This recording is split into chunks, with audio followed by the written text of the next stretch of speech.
시간은 없고 공부는 해야겠고 찾기는 귀찮고 책만 펴면 잠이 오는 직장인들을 위한 방송 출근길 대학원 직지신공 지금 시작하겠습니다. 와.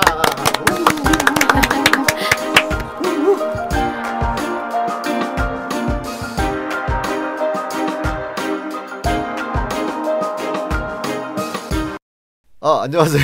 컨텍스처라이저 쿱니다. 반갑습니다. 네, 안녕하세요. 반갑습니다. 조직개발 컨설턴트 스텔라입니다. 네, 반갑습니다. 엘라입니다. 네, 안녕하세요. 조엘입니다.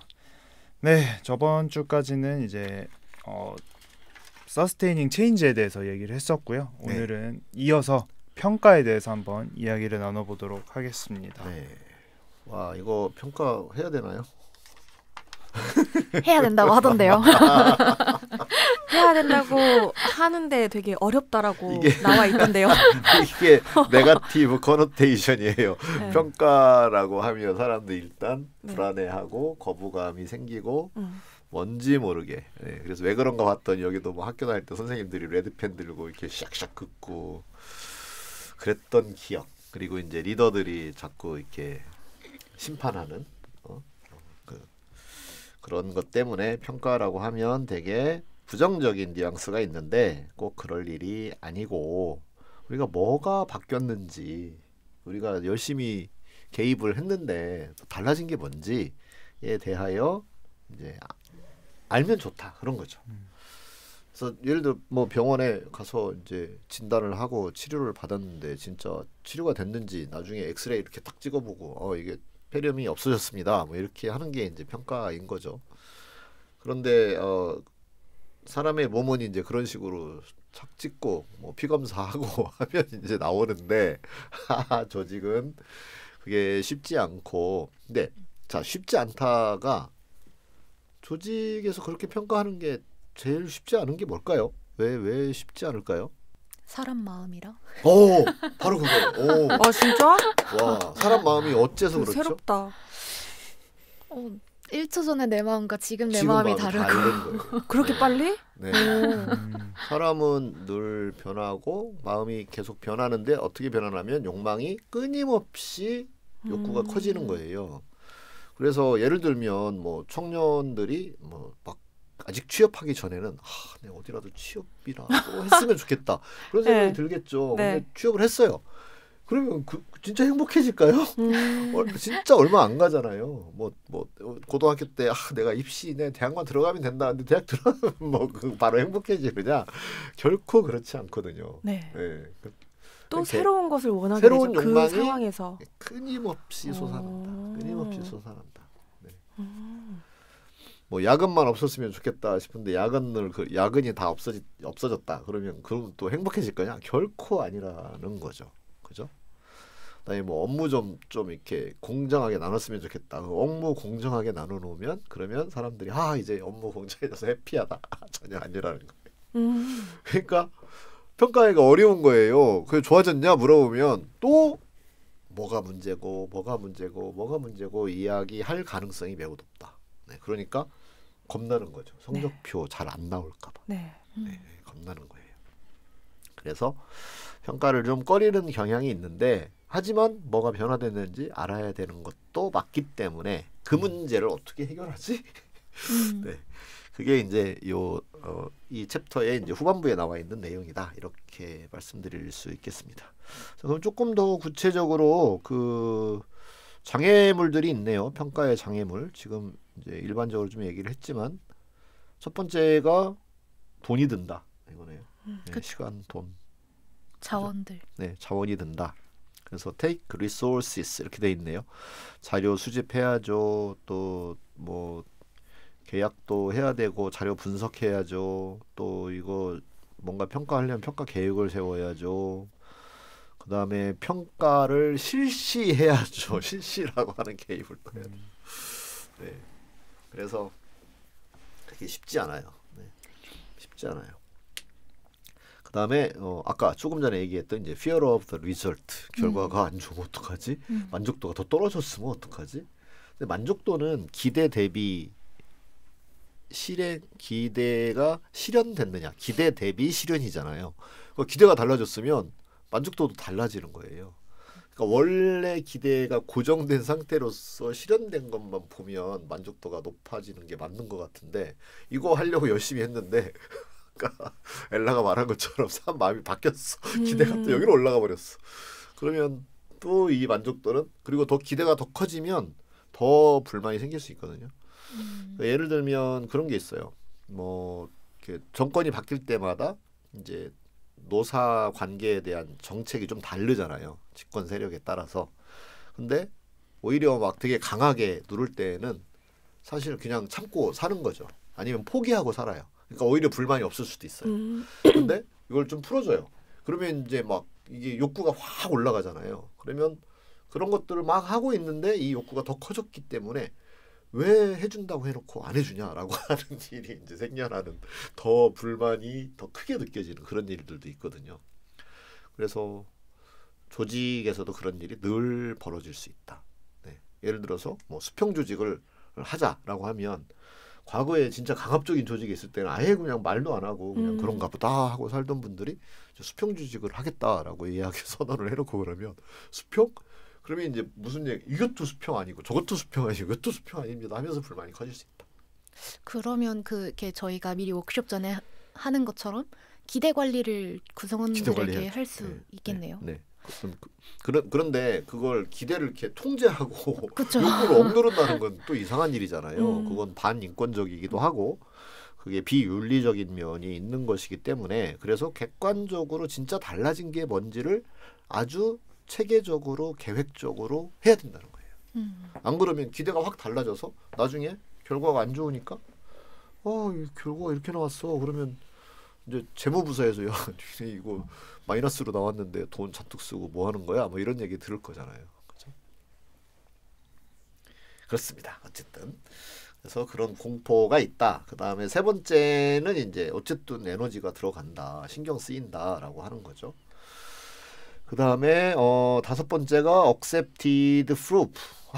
뭐 당연히 좋아지는 거 아니야. 이미 다 알고 있는 건데 뭘 굳이. 이게 뭐하고 똑같냐면요. 부모들이 다 대학을 보냅니다. 대학을 보내는 게 아이들한테 더 좋은지 안 좋은지 학비 대비 아이들 들어가는 시간 가서 고생하는 에너지 이런 거 계산해가지고 계산해봤더니 대학을 보내는 게 더 좋네 라고 평가해서 보내나요?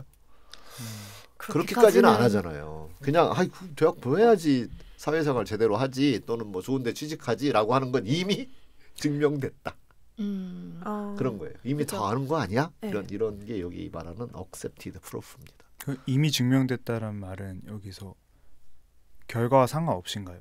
실제로 좋은 걸 알고 한다는 건가요? 아니면 실제로 좋은지 안 좋은지는 가봐야 알겠지만 그냥 좋다고 생각을 하는 건가요? 일단은 좋다고 생각하는 거죠. 네, 그것이 뭐 과학적 검증을 다시 한 건 아니죠. 그리고 과거에 좋았지만 지금은 안 좋을 수도 있는 거죠. 네, 그래서 그거 실제 영국에서는 실제 조사를 했더라고요. 그 대졸자와 아닌 사람의 그 비용 대비 했더니 대학을 보내는 게 유리하다라고 결과가 나왔어요. 그러니까 거기에 들어가는 비용, 시간 이런 거 다 감안하고 그 다음에 이제 연봉 격차 이런 걸 이제 비교해봤더니 대학을 가는 것이 유리하더라. 그러니까 이미 다 알고 있는 거죠. 공부하는 게 가장 좋은 투자라는 걸 부모들이 알기 때문에 그 학구열이 높은 거예요. 네. 그 부모님들이 이제 흔히 하는 그런 굳이 하나하나 측정해 보지 않아도 이제 이렇게 될 거야라고 얘기한 것 중에 하나가 자녀가 특별한 재능이 눈에 보이는 게 아직 없다면 일단 공부라도 시켜보는 게 나중에 도움될 거다. 뭐 이런 표현도 있는 것 같아요. 그렇죠. 네. 그래도 어쨌든 옵션이 다른 게 있을 수도 있지만 이걸 선택하는 건 그냥 그렇다고 믿는 게 뭐가 믿는 구석이 있는 거잖아요. 네. 그 다음에 예를 들어 성형수술. 성형수술을 하는데 그 비용 대비 내가 성형수술을 하고 나면 얼만큼 이뻐질 것이고 그러면 남성들로부터 얼만큼의 매력이 증가하고 그래서 뭐 나의 사회생활이 얼만큼 좋아질 것이다 이런 걸 막 평가를 철저하게 해서 성형수술을 하는 게 아니잖아요. 이렇게 보면 당연히 성형수술 하면 너한테 유리해 이런 걸 이제 알고 하는 거고 뭐 피트니스도 그렇고 다이어트로 여러 가지 뷰티 산업들도 사실 그런 거죠.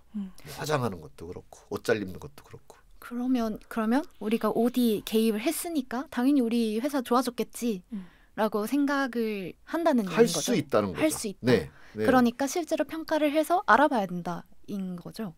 이게 어려움 중에 하나였잖아요. 아, 그렇죠. 그러니까 그런 생각 때문에 굳이 평가를. 뭘 평가하나요가 있다는 거죠. 그러면 이거겠네요. 더 좋아지게 만들려고 조직 개발하고 그 개입을 했으니 당연히 좋아지겠지? 요렇게 생각을 하는 상황. 아니, 좋아졌겠지 뭐하러 평가를 해가 그렇죠. 맞는 표현 그렇죠. 아닐까요? 맞아요. 뻔히 좋아졌을 텐데 뭐 네. 평가까지 할 필요가 있나요? 라는 이 시간과 생각이 있다. 자원을 들여서 그렇죠. 굳이 그렇죠. 그래서 뭐 예를 들어서 그 HRD에서 트레이닝 하는 것도 마찬가지거든요. HRD가 맨날 그 이제 뭐라 소리 듣는 게 바빠 죽겠는데 왜 교육을 자꾸 시키냐고 이런 얘기를 하잖아요. 그러면 이제 HRD에서는 그걸 입증하려면 또 이제 교육받기 전과 후와 해가지고 만족도 평가, 이해도 평가, 적용 평가, 그다음에 효과성 평가 뭐 이런 거 해야 되는 거예요. 비용이 엄청 들거든요. 교육 받으면 당연히 좋아진다라는 뭔가 굳이 내가 따로 연구하지 않아도 받아들일 만한 증명 그런 증명이 됐다 이렇게 보는 거죠. 네. 역사적으로 그렇게 되어 왔다는 걸 그냥 아는 거죠. 그러니까 교육 평가를 일일이 매번 할 필요는 없다. 네, 그렇게 하는 거. 그래서 가장 간략하고 비용이 적게 드는 만족도 평가 정도를 하는 거죠. 네, 그 다음에는 뭘 평가해야 될지가 사실 명확하지 않다. 그죠? 쉽지 않잖아요. 조직 개발을 했을 때 뭔가 재무적 성과를 평가해야 되는 건가? 그럼 사람들이 뭐 태도가 달라진 걸 평가를 해야 되는 건가? 태도가 달라졌다고 조직에 진짜 좋아졌다라고 할 수 있나? 뭐 되게 되게 애매한 거예요. 예를 들어 사람들이 되게 막 경쟁 의식이 많아요. 그게 회사에 좋은 건지 아니면 막 서로 도우려고 해요. 이게 진짜 좋은 건지 이것도 쉽지 않거든요. 우리가 일반적으로는 협력 문화를 만드는 것이 좋다라고 하지만 치열하게 막 그 뭐랄까 선의의 경쟁을 하면서 치열하게 이렇게 일하는 게 훨씬 성과를 낸다. 뭐 좋은 최고의 기업을 가봐라. 거기 가보면 진짜 어마어마하게 그렇게 경쟁하면서 일해. 이런 얘기 하잖아요. 네, 맞아요. 그러니까 그러면 협력을 평가해야 될지 이거 경쟁을 평가해야 될지 되게 애매한 거죠. 네.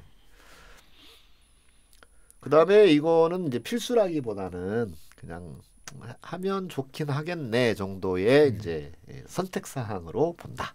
네. 그런 거고 그다음에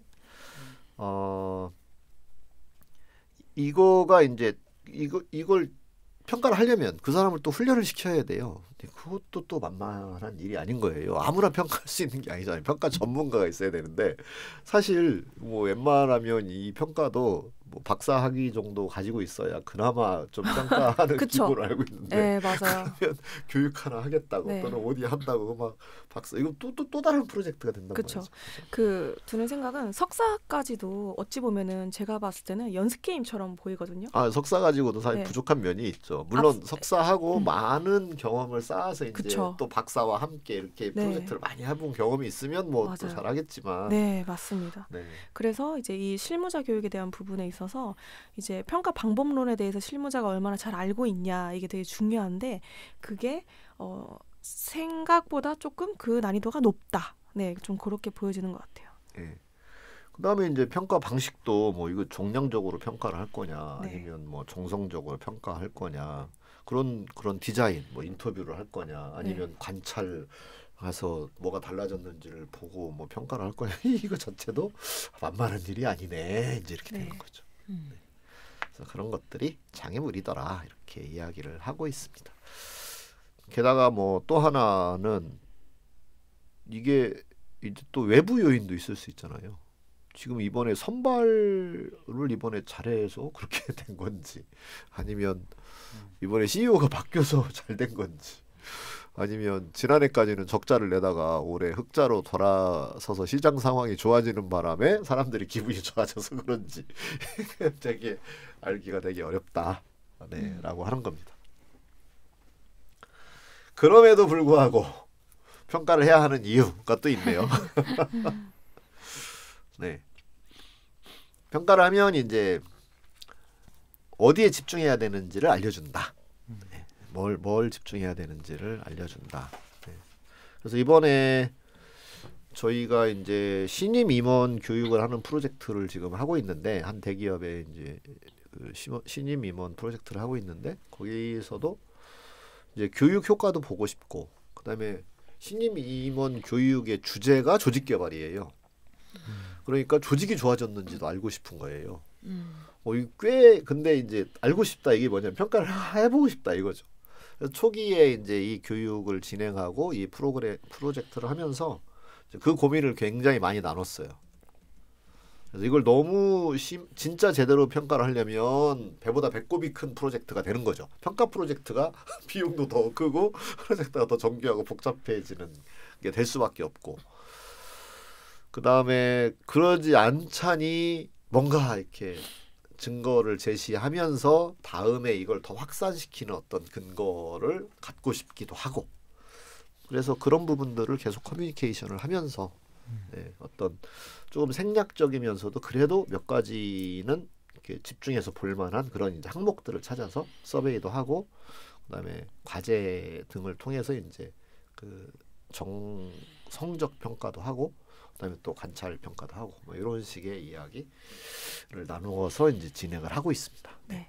그리고 아까 엘라가 이제 얘기해 줬던 게 이제 지난 에피소드였나요? 그래서 엘라 얘기해줬던 게 이제 사람의 마음이 1초 단위로 이제 바뀔 수 있다 이런 표현을 썼잖아요. 그래서 이 조직개발 프로젝트를 하는 기간 동안에 컨설턴트가 꼭 잘 짚어줘야 되는 게 계약의 원래 목표가 무엇이었느냐. 그렇죠. 해서 이제 계약을 1월에 시작했다. 그리고 지금이 12월이 되었다라고 하면은 지금 생각하는 지금 떠오른 목표가 아니라 1월에 우리가 합의했던 목표 그것을 다시 한번 상기시켜서 그걸 기준으로 지금이 변화됐다라고 느끼는지 아니면 맞아요. 어떤 변화가 안 됐다라고 느끼는지 그 대화가 필요한 것 같아요. 맞아요. 네. 맞아요. 그러니까 예를 들어서 뭐 아이가 있는데 처음에는 뭐 티셔츠 좀 사줘요. 엄마 티셔츠 좀 하나 사주세요. 뭐 그래요. 이제 티셔츠를 이제 사줬어요. 그러면 그 사실 충족이 된 거잖아요. 네. 사실 실현이 된 건데 그다음에는 엄마 왜 안 빨아줘? 막 이제 이런 불만이 생긴 유지 그 티셔츠를 유지 관리하는 것 때문에 네. 되게 이제 골머리를 썩고 있다. 그러면 이제 티셔츠와 관련된 뭔가 행복도는 높게 나오지 않을 거잖아요. 네. 그러면 되게 엄마로서는 이제 티셔츠 사주고 욕먹고 이제 이런 일이 될 수 있기 때문에 네. 명확하게 처음 시작할 때 기대한 게 무엇이었고 그것이 이제 실현되었는지를 네. 확인하는 게 되게 그렇죠. 중요하죠. 그래서 진화된 기대에 대한 대화를 나눌 필요도 있겠지만 초기에 오우 되게 고급스러웠어요. 표현. 네. 감사합니다. 진화된 기대. 네. 기대는 이제 진화한다. 엘라 버전은 이제 1초 1초. 기준으로 자꾸만 바뀌는 1초 사람의 마인드. 마음. 네. 너무 놀랐어요. 1초도 안 될 수도 있어요. 그렇죠. 내가 이제 그 인지하기도 전에 바뀌어버린 네. 해서 이제 계약의 원래 목표에 대한 부분을 컨설턴트가 이제 그것을 기준으로 대화할 수 있게끔 하는 것이 이제 중요하다입니다.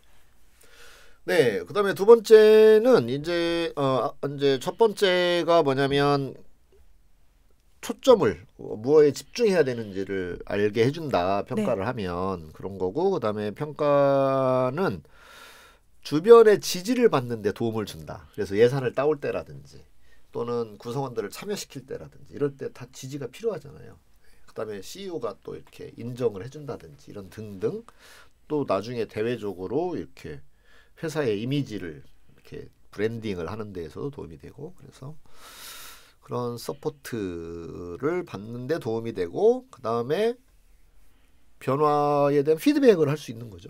결국은 평가를 해봐야 이게 제대로 가고 있는지 변화가 일어났는지 부족한 데가 뭔지를 알 수 있는 걸 테니까요. 네. 그다음에 고객과 체인지 에이전트의 성장을 돕는다. 네, 그런 것들을 이제 보면서 내가 이게 지금 잘 해가고 있구나. 아니구나. 뭐 또는 뭐 그죠? 여러 가지 그 평가를 함으로써 얻는 게 여러 가지가 있다. 4가지 정도로 정리를 했습니다. 네, 그러면 평가를 뭘 하면 좋을까요? 인데 여기 멋있는 이 포춘 휠 같은 그림을 하나 그려놨네요. 그죠? 그러니까 어렵잖아요. 그죠? 평가할 게 정말 많네요. 그죠? 깜짝 놀랐어요. 읽다가 네. 그래서 이 중에 이제 몇 가지 지표를 뽑는 거고 저는 이게 평가 비용을 들이지 않고 이게 평가가 지금 여기 있는 게 이렇게 어림잡아서 한 50개 정도 항목인데 이걸 네. 설문 문항으로 하면은 네.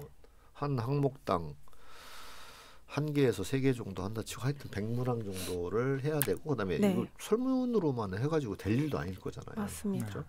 그러니까 되게 커다란 작업이다. 네. 뭐 카테고리만 보면 개인의 변화 프로세스도 봐야 되고 그다음에 리더, 그다음에 그룹, 오거나이제이션, 조직 차원에서 차원을 달리해서 이제 평가해야 되는 부분이 있고 그다음에 그 중에 이제 업무 중심이냐, 사람 중심이냐, 그다음에 어떤 그룹 간의 관계 중심이냐 이런 등등도 봐야 되고 그 안에 이제 보면 뭐 여러 가지 변수들이 있는데 소통, 영향력, 뭐 리더십, 친밀도, 개방성, 뭐 얼만큼 경청하느냐, 그다음에 뭐 또 뭐가 있나요?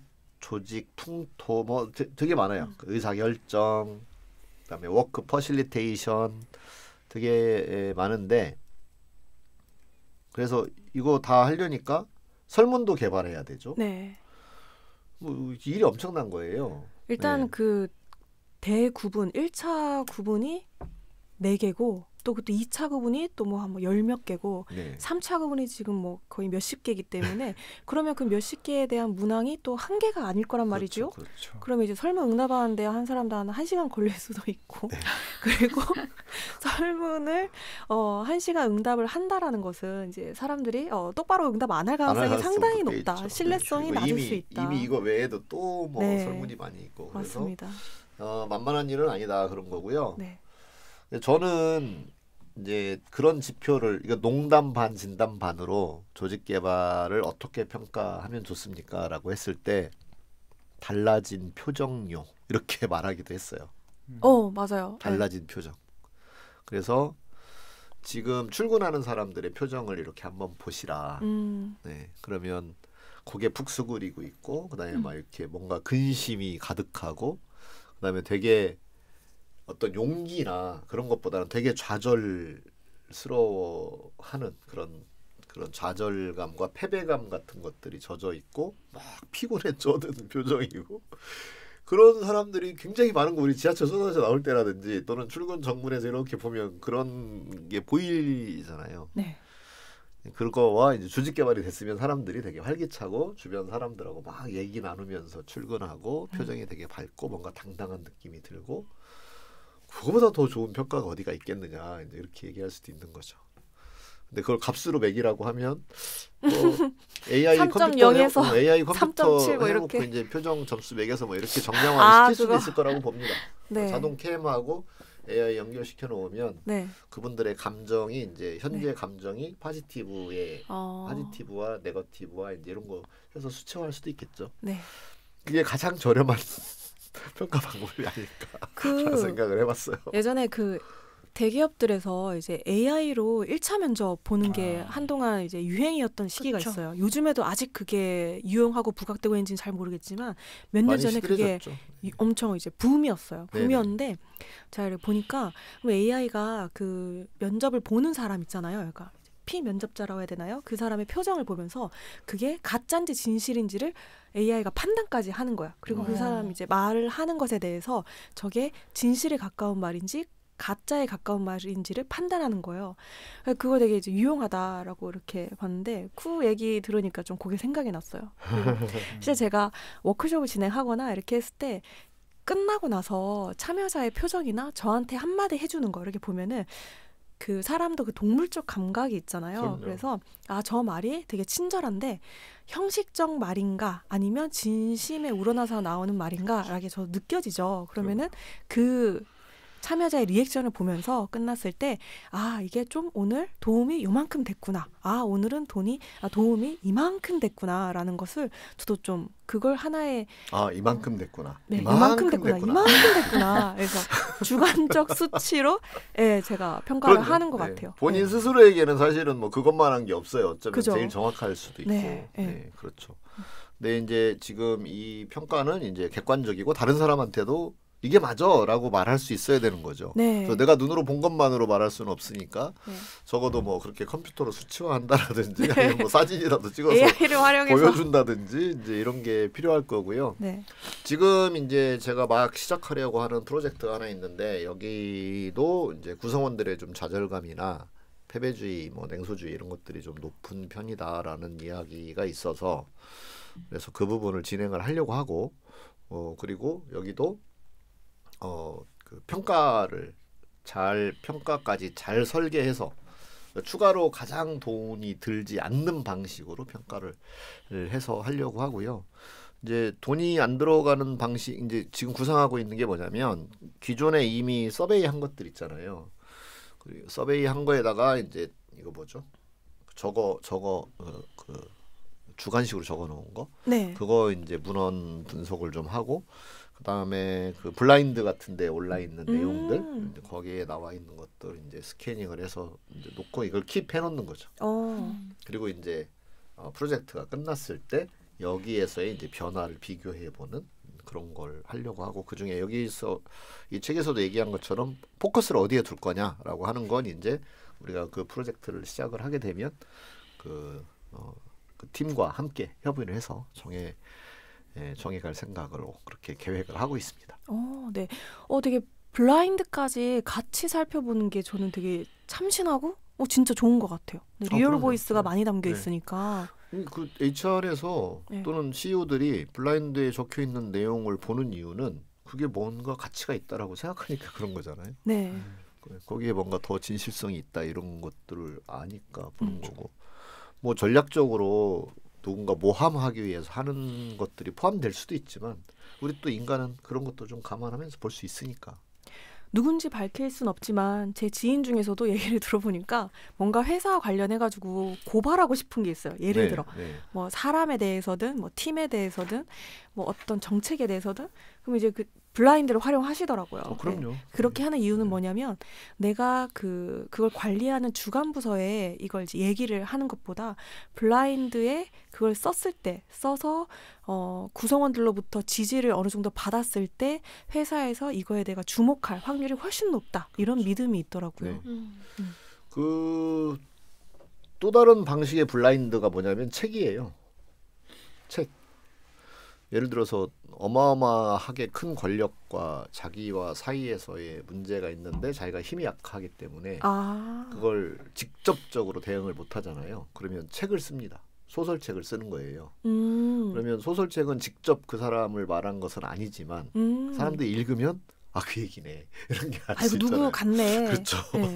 그렇게 함으로써 이슈화 시키는 거죠. 그게 일종의 블라인드하고 똑같은 효과잖아요. 네. 책으로 블라인드 행동을 하기도 합니다. 네. 그래서 우리가 그러면 평가의 항목들이 이렇게 굉장히 다양하게 많다. 이거를 뭐 다 여기서 짚어주는 게 큰 의미가 없을 것 같고요. 그다음에 크게 이제 과정 변수, 그다음에 결과 변수 이렇게 나왔는데 예를 들면 결과 변수 중에 직무 효과성, 그다음에 일반 종합적인 성과, 뭐 매출, 그다음에 뭐 순이익 이런 것들이 이제 평가가 되겠죠.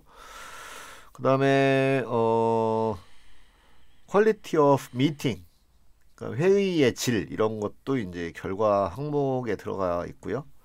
그다음에 그룹 퍼포먼스 이건 이제 전체 조직 전체 성과도 봐야 되지만 그룹별로도 봐야 되고 그다음에 뭐 이게 뭐죠? 그 결근율 이런 것도 되게 중요한 지표 중에 하나잖아요. 태도 지표. 그다음에 이직률 이런 것도 있고 이직률과 이런 건 원래 이제 통계를 내니까 이거가 줄어들었는지 늘어났는지를 보는 것이 필요하다 이렇게 얘기할 수 있어요. 다만 이것도 역시 이직률이라고 하는 게 뭐 되게 업계 전체, 인더스트리 전체 사정 때문에 생길 수도 있는 일이고, 뭐 예를 들어서 어떤 큰 잘 나가는 회사, 뭐 챗 GTP가 막 엄청 커졌어요. 그러면 거기서 사람들을 막 뽑을 거잖아요. 그러면 다른 회사 사람들이 갈 가능성이 많잖아요.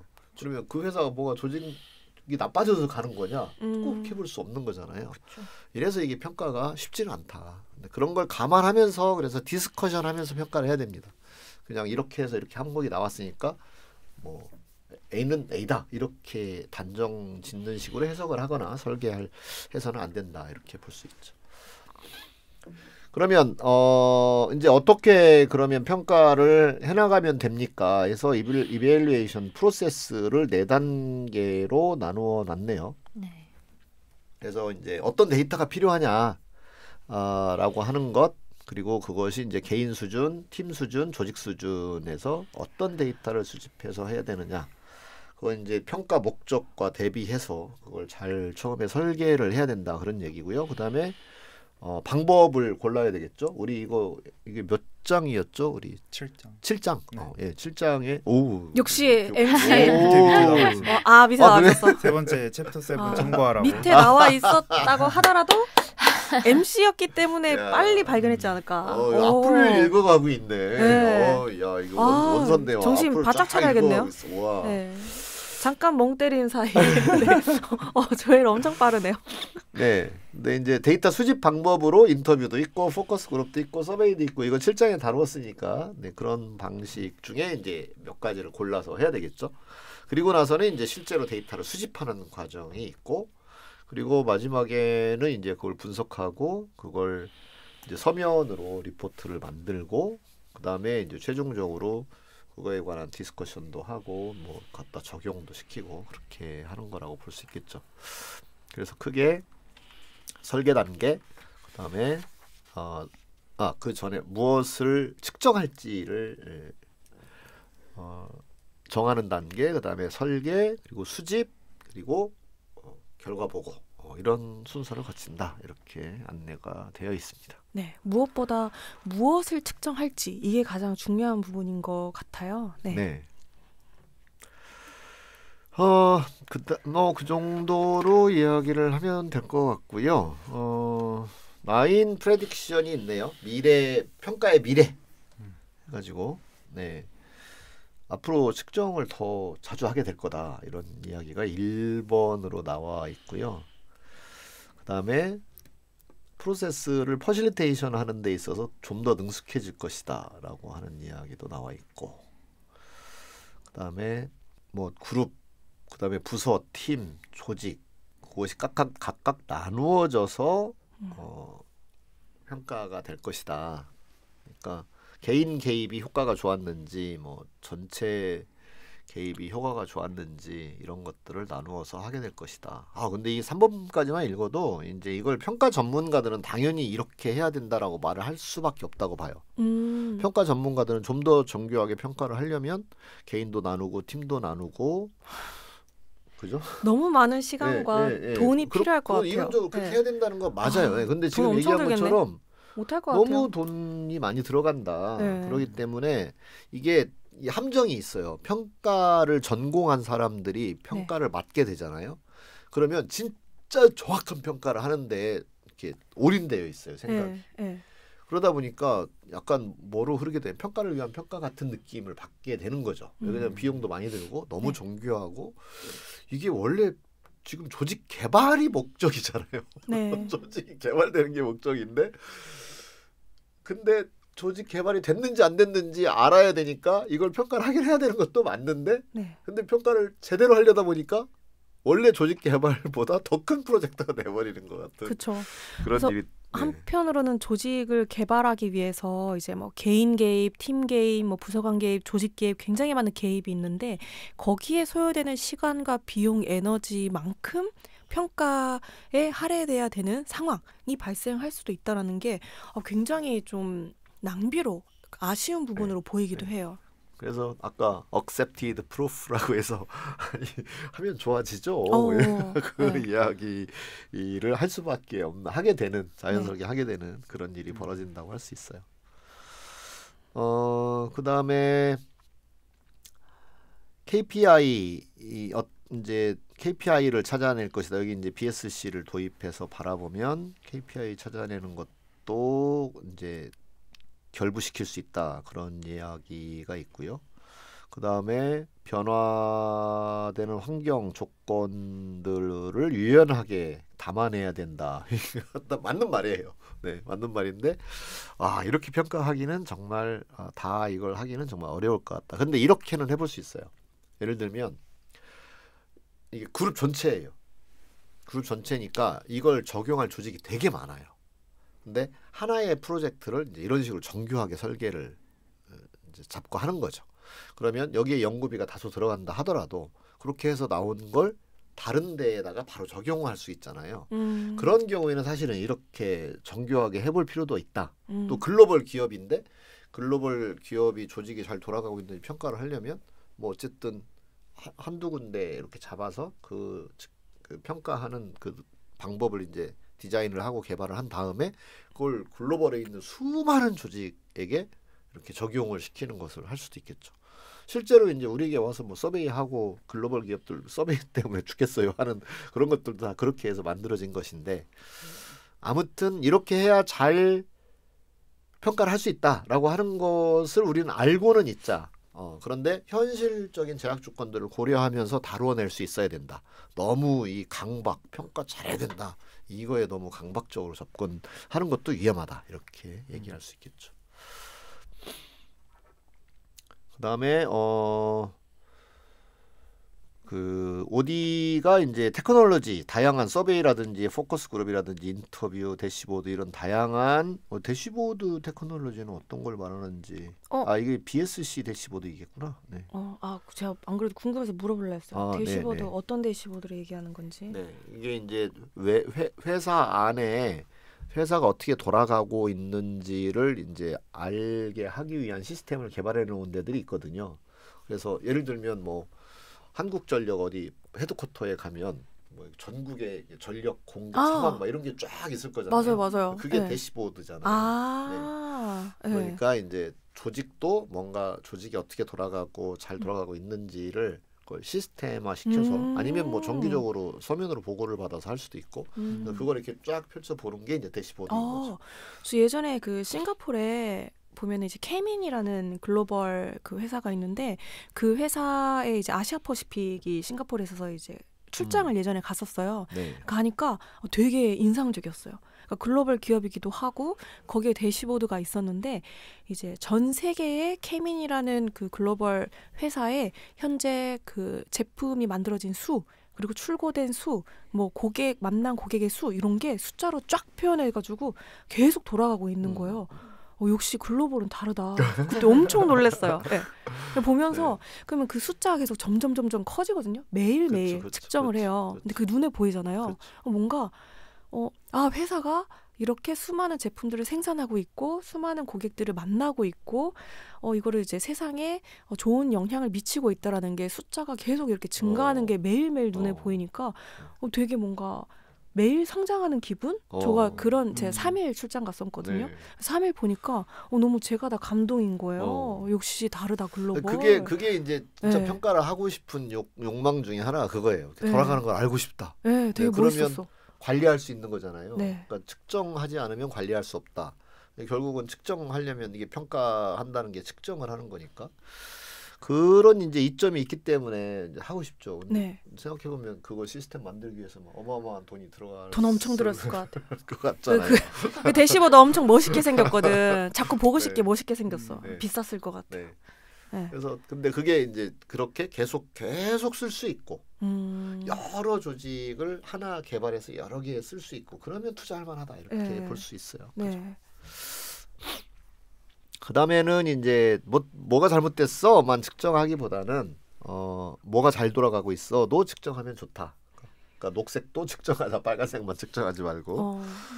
네, 그런 얘기가 있고요. 그 다음에 퀀티테이티브 뭔가 이 정량 강박에서 점점 멀어질 것이다. 이거 내가 아주 좋아하는 거네요. 너무 정량 강박에 시달리고 있어가지고요. 수치로 나와야 된다라고 하는 강박이 너무 심해요. 네. 그래서 우리가 심지어 그 GDI 저희 그룹 디스커션 해서 이제 거기서 데이터를 뽑아내도 그 중에 무슨 단어가 제일 많이 나왔어요. 약간 이런 식으로 자꾸 정량화하려는 강박이 있는 거예요. 근데 그걸 보는 게 아니라 그 전반적으로 이 조직의 멘털리티가 뭘까 이걸 이제 찾아보려는데 노력을 해야 되는데 그냥 무슨 단어가 제일 많이 나왔는지 그게 마치 데이터 마이닝이라고 하는 그거에 대한 약간 장밋빛 환상 같은 게 있는 거죠. 그럼 그 글자가 많이 나왔다는 게 얼마나 큰 의미가 있을까. 그것보다는 지금 이 전체 조직 구성원들이 머릿속에 담고 있는 신념 체계가 뭘까 이걸 좀 정교하게 이렇게 상상해보고 추정해보는 그게 되게 중요할 수 있거든요. 그래서 그 이야기입니다. 네, 그래서 그렇다고 이제 뭐 퀀티만 하라, 퀄리만 하라 그런 얘기는 아니고 아마도 이 두 개가 잘 섞이는 그런 쪽으로 변화해 갈 것이다. 그렇게 이야기를 했고요. 그다음에 이제 진단과 평가가 잘 연계될 것이다. 진단 따로, 평가 따로가 아니라 그 두 가지가 잘 연계되는 방향으로 갈 것이다. 네. 그러니까 더 바람직한 게 이런 게 더 바람직합니다라고 이야기를 하고 있습니다. 그리고 이제 비용의 문제는 기술이 좋아지면 비용은 절약할 수 있는 거기 때문에 또 늘 비용 핑계만 댈 필요도 없다. 이렇게 말씀드릴 수 있어요. 그걸 정말 창의적으로 발전시켜서 값싸게 측정할 수 있는 방법을 계속 생각을 해낸다면 평가는 굉장히 유용한 점도 많기 때문에 네, 그냥 지레 겁을 먹고 평가는 안 해도 됩니다. 이렇게 생각할 필요는 전혀 없다. 네. 그리고 저희가 지금까지 얘기 나눈 것들을 이제 들어보면은 이제 자칫 오해를 또 살 수 있는 표현이 있는 것 같기도 해요. 뭐 정량 평가가 너무 좀 가치가 적다. 이런 표현은 아니었고 이제 정량 평가로 모든 것을 해결하기에는 강박에서는 그쵸. 네, 벗어날 필요가 있고 진짜 의미 있는 그런 정량 평가를 하기 위해서는 시간, 비용, 에너지 이런 것들이 좀 우리가 예상보다 훨씬 많이 수반이 되어야 되는 부분이 있어서 정량과 정성의 적절한 조화가 좀 필요한 부분이 있다. 이렇게 봐주시면 좋을 것 같아요. 네. 그리고 마지막으로는 이제 그렇게 하고 바이바이 하는 게 마지막이네요. 엔딩 인게이지먼트 바이바이 하는 거. 그래서 이제 외부 컨설팅 업체가 어떤 조직에 가서 거기를 이제 조직 개발을 했는데 뭐 어느 땐가는 이제 계약 기간이 끝나고 계속 있으면 그거는 컨설팅 계약을 한 것이 아니라 채용당한 거다 이렇게 봐야 됩니다. 채용 계약을 한 거예요. 계속 있으면. 그죠? 내부자가 돼버리는 거잖아요. 계속 있으면. 근데 일정 기간 동안만 같이 일을 하는 게 이제 컨트랙, 아웃소싱 그리고 외부자인 거죠. 네. 그래서 그렇게 이해를 하시면 되고 그래서 어느 순간에는 결국 이렇게 바이바이 해야 되는 상황이 되는 거고 그래서 이제 separation and exit 이렇게 이야기가 나오네요. 그래서 이제 그만둘 때 그만두시라라고 하는 이야기고 근데 되게 멋있는 표현이 있네요. 능숙하고 윤리적으로 계약을 종료하는 것이 OD 전문가에게 중요한 역량이다. 그렇죠. 근데 여기 이제 윤리적 요 표현이 있고 역량이라는 표현이 있는 게 되게 흥미로운 것 같아요. 네, 그렇죠. 그래서 자꾸 이제 뭔가 그 정에 못 이겨서 이제 예를 들면 고객이 계속 끈질기게 요청할 수도 있잖아요. 그럴 수 있죠. 프로젝트 끝났는데 또 뭐 물어보고 또는 뭐 이것도 어떻게 해야 됩니까? 또 다시 뭐 와서 이거 해주세요. 약간 그럴 수도 있는데 그건 다른 컨트랙으로 잘 해결을 해가야 되고 이제 그런 것에 대하여 미리 처음에 계약을 할 때 그런 부분을 예상해서 그런 게 이제 프로페셔널한 거죠. 그런 부분이 생길 수도 있으니까 그래서 기분 나쁘지 않게 당연히 지금 잘 얘기 들어보면 당연히 그런 거잖아요.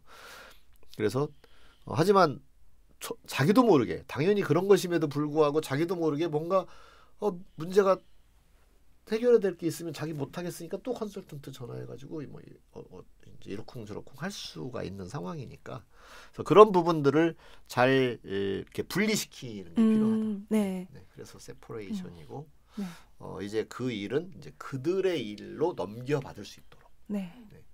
그게 이제 중요한 부분이다 이렇게 얘기할 수 있습니다. 네.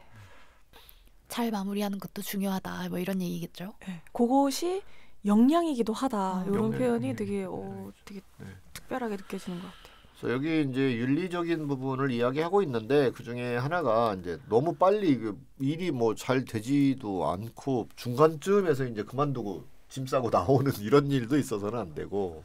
뭔가 수습하기 힘들 것 같으니까 이제 슬슬 그렇죠. 발을 발 빼고. 뭔 느낌인지 알 것 같긴 한데, 예, 맞아요. 근데 윤리적으로 그러지는 말아야 된다. 네. 예. 그다음에 이제 할 만큼 했는데 네. 그냥 이제 내부에서 하면 되는데 계속 붙어 거머리처럼 네. 붙어서 네. 계속 이제 네. 이렇게 돈을 벌기 위해서 네. 그냥 계속 붙어 있는 것도 네. 안 좋은 거다. 네. 네. 그래서 그렇게 잘 마무리를 하고 인사를 나눈 다음에 다른 프로젝트로 또 좋게 만나면 된다. 네. 그렇게 말씀드릴 수 있을 것 같습니다.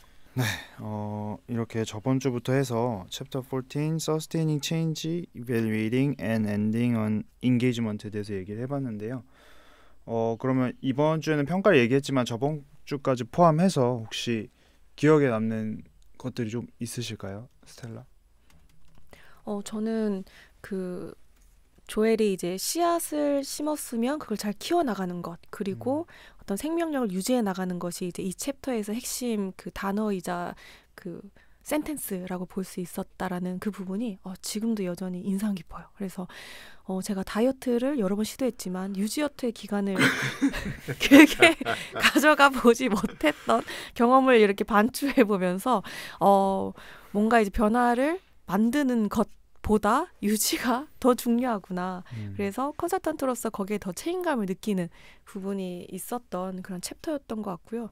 그리고 여전히 이제 그 고객에게 조직 개발을 위한 다양한 개입을 하고 나서 뭐가 변화됐냐라는 것을 저도 뚜렷하게 알려드리고 싶은 것이 요즘에 제가 굉장히 많이 관심 있는 부분이에요. 근데 이제 그 방법과 이제 의미에 대해서 이번 챕터에서 조금 더 구체적으로 알게 된 점이 저는 이번 시간 참 좋았던 것 같습니다. 그 얘기 나와서 하나 첨언을 하자면 네. 그 마땅한 툴이 없는 것도 사실이거든요. 정량 툴도 그렇고 정량 툴이라는 게 어쨌든 막 1년에 한두 번 이제 해서 막 많은 걸 파악하고 싶기 때문에 딱 조직 개발용 툴이다. 이렇게 나와 있는 게 아직 전 세계적으로. 없어요. 네. 그러니까 조직에 가보면 다 이것저것 다 섞어 놓은 거예요.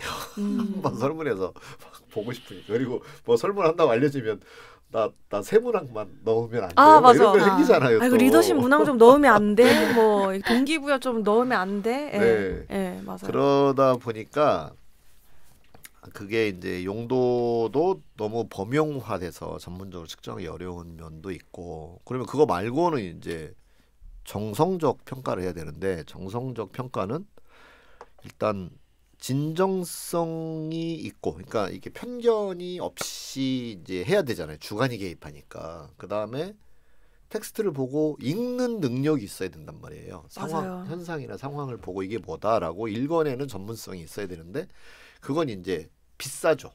그 전문가가 가서 직접 해야 되니까. 그래서 정성은 좀 비싸게 먹히는 면이 있고, 정량은 뭐 한번 개발을 해놓으면 이제 계속 다시 쓰고 하면 되니까 큰 돈이 들지는 않는 게 있는 거니까요. 그래서 값싸게 정성적인 측정을 하는 방법, 이게 제가 열심히 지금 연구하고 있거든요. 그래서 몇 가지 유형을 만들어 가지고 그 텍스트를 이렇게 보고 이렇게 매칭해 보면, 이렇게 회의를 해서 매칭을 하는 거죠. 회의를 해서 매칭을 해보면 지금 여기 이 상태에 있는 것 같고 이쪽으로 이렇게 가는 방향으로 잡으면 좋겠다. 그리고 이제 프로젝트 끝났을 때 진짜 그쪽 방향으로 좀 갔는지, 그것도 역시 디스커션을 해서 평가를 하는 이제 그런 걸 지금 제가 만들어 가고 있습니다. 쿠의 이야기를 들어보니까 왜 담당자분들이 그 텍스트 마이닝을 하고 싶어 하는지 이유를 좀 지금 제가 더 이해가 됐어요. 뭐냐면 정량 진단은 숫자로 탁탁 보이잖아요. 그리고 그게 굉장히 객관적으로 보이는 것 같아요. 네. 그런데 정성 진단은 그 결과를 저희도 최근에 프로젝트 했을 때 이제 결과값을 드렸을 때 이 결과가 나온 근거를 또 이렇게 물어보시더라고요. 근데 그 근거에 대해 설명드리기가 좀 객관성이 부족해 보이는. 같이 디스커션을 해야 돼요. 네. 그래서 어찌 보면 조금 좀 주관성에 치우쳐져 보이는 맞아요. 부분이 있죠. 네. 그렇기 때문에 그러면 정성 진단에 이 객관성을 더 확보하고 싶은 거야. 담당자분은 윗선에 보고할 때도 본인이 그런 챌린지적인 질문을 받을 거니까.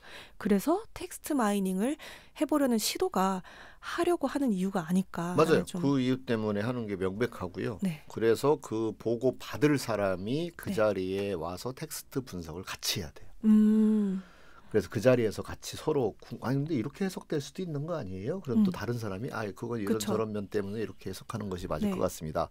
그렇겠네요. 라는 디스커션이 있는 평가를 해야 된다는 네. 거죠. 그러면은 이제 이 정성 진단을 하고 나서 담당자나 아니면 담당 팀에서 이제 그 상위 리더에게 보고를 해야 되잖아요. 근데 그 보고의 자리를 형식을 봤을 때 단순 보고의 형태가 아니고 보고를 하면서 주요한 이제 리더가 궁금해하는 부분들을 짚어서 다시 디스커션하는 그런 그 그렇죠. 순서까지 포함해서 진행하시는 게 필요하실 것 같아요. 그렇죠. 네. 맞습니다. 그래서 리더는 챌린지하는 존재, 그리고 주간 부서와 주간 팀은 거기에 대해서 응당한 정답을 내놓아야 되는 존재. 이런 흐름으로 가는 게 아니고 같이 협업하는 같이 거죠. 협업하는 그렇죠. 그게 그런- 수평 조직이거든요. 실은. 네, 조직 개발하면서 그런 것은 수직으로 남겨둔 채 네. 조직 개발한다는 것도 사실 이상한 거잖아요. 네, 맞아요. 그래서 최종 보고할 때 그걸 좀 수직적인 회의로 가져가는 거 아니라 좀 수평적인 형태의 회의를 진행하는 것이 맞구나라는 것을 주간팀에서 좀 생각한다면 조금 더 그 뭐라 해야 되죠? 책임감과 무게감이 조금 더 덜어질 것 같아요. 네. 그리고 하나 이제 객관식의 그러니까 정량 평가에서 하나 그냥 빼놓을 수 없는 거는 타당도가 낮다는 거예요. 측정을 했는데 객관성은 높지만 타당하지 않은 거 놓고 뭐 본들 뭐 하냐는 거죠. 타당성이 매우 낮다. 그걸 보고 조직 문화가 좋아졌는지 안 좋아졌는지를 연결시키기가 되게 어렵다. 네, 그냥 수치만 있는 거지. 수치가 이게 뭐 우리 조직 개발과 상관없는 수치를 가지고 올라갔니 낮아졌니 해봐야 의미가 없다는 거죠. 네.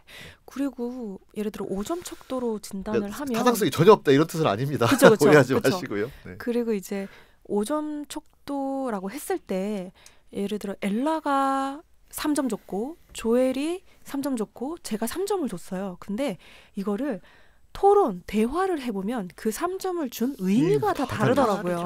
그죠? 네. 오. 그리고 뭐 그래서 타당도에 대한 부분에 1점, 3점, 5점과 네. 3점, 3점, 3점도 엄청 다른 거잖아요. 그죠. 근데 평균을 내면 평균을 내니까 그래서 이게 뭘 측정한 거냐라고 했을 때 되게 별로 쓸모가 없는 거예요. 수치는 있는데 전반적으로 올라갔다 내려갔다. 근데 그래서 그렇게 되는 거죠. 네. 이제 진짜 좋아졌느냐 또는 뭐 그 다음에 더 좋아지게 하려면 뭘 해야 되느냐 이런 게 되게 애매한 면들이 있다. 네. 그래서 그런 추세를 보는 데 있어서 의미가 있죠. 네, 있는데 그것만으로 부족하니까 이제 정성과 같이 이제 가는 것이 좋은데 정성은 비싸니까 그걸 좀 저렴하게 하는 방법이 필요하다 그런 겁니다. 네, 혹시 엘라는 그러면은 이 챕터 14을 마치면서 혹시 좀 기억에 남거나 뭐 생각나는 것들이 있을까요?